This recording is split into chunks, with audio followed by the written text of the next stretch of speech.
AP పోలీసులు తన పట్ల వ్యవహరించిన తీరుపై బీహార్ క్యాడర్ ఐపీఎస్ అధికారి సునీల్ నాయక్ సంచలన పోస్టు పెట్టారు. ఆ పోస్టులో రఘురామకృష్ణరాజు, ఎస్పీ దామోదర్ గురించి ఆయన వాస్తవాలను బహిర్గతం చేశారు.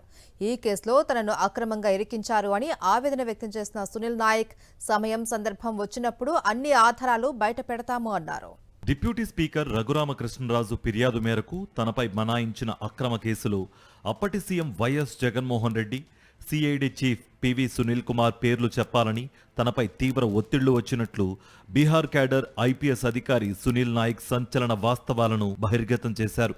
రఘురామకృష్ణరాజు తనపై తీవ్ర ఒత్తిడి తెచ్చారని, ఆయన ఫోన్ చేస్తే స్పందించకపోవడంతో మెసేజ్ చేశారని తన ఎక్స్ ఖాతాలో పోస్ట్ పెట్టారు సునీల్ నాయక్.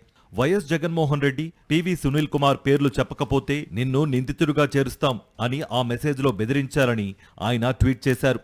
అవాస్తవాలను చెప్పేందుకు సమ్మతించకపోవడం వల్లే తనపై అక్రమ కేసు నమోదు చేశారని స్పష్టం చేశారు. రఘురామకృష్ణరాజు కాల్ డేటా తీస్తే అవన్నీ బయటపడతాయని, చాలా మందిని ఈ కేసులో అక్రమంగా ఇరికించారు అన్నది వెల్లడవుతుందన్నారు. ఈ కేసులో విచారణ అధికారిగా ఉన్న ఎస్పీ దామోదర్ తన తల్లి పట్ల అసభ్యంగా, అవమానకరంగా వ్యవహరించారని సునీల్ నాయక్ ఆవేదన వ్యక్తం చేశారు.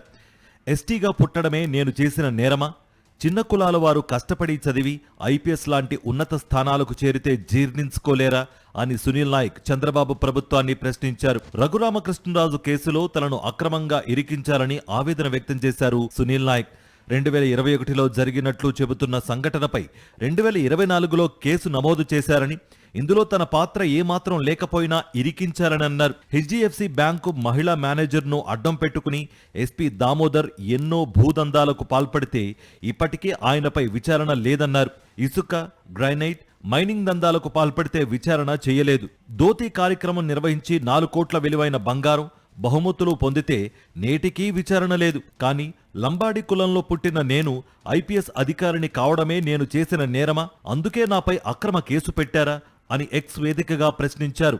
పట్నాలో తన నివాసంలోకి అక్రమంగా ప్రవేశించిన ఏపీ పోలీస్ అధికారి ఎస్పీ దామోదర్ నిబంధనలకు విరుద్ధంగా దురుసుగా వ్యవహరించారని సునీల్ నాయక్ మండిపడ్డారు. సందర్భం వచ్చినప్పుడు అన్ని ఆధారాలు బయటపెట్టి అందరినీ చట్టం ముందు దోషులుగా నిలబెడతానని సంచలన పోస్ట్ పెట్టారు సునీల్ నాయక్.